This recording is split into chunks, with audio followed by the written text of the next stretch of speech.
दूसरी तरफ इंडी गठबंधन क्या कहता है, कांग्रेस और सपा का गठबंधन क्या कहता है? वो कहता है कि वह पिछड़ी जाति के लोगों को मिलने वाले आरक्षण को काट करके अल्पसंख्यकों को दे देगा। वह कहता है अनुसूचित जाति के लोगों को मिलने वाले आरक्षण में से कुछ हिस्सा काट करके वह अल्पसंख्यकों को बांट देगा।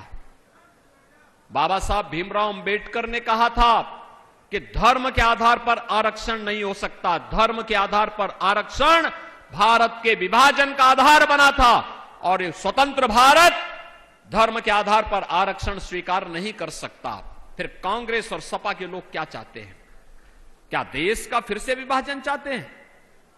ये लोग किस आधार पर लड़ाने का कार्य कर रहे हैं? कहते हैं जातीय जनगणना करेंगे। क्यों करेंगे? इसलिए करेंगे जिससे पहले जातीय जनगणना करके अलग अलग जातियों को अलग अलग समूह बनाएंगे, फिर इन जातियों को आपस में लड़ाएंगे और फिर लड़ाने के बाद कहेंगे कि देखो तुम्हारी तो लड़ाई आपस में इतनी ज्यादा है कि तुम सुलझ नहीं पाएगी।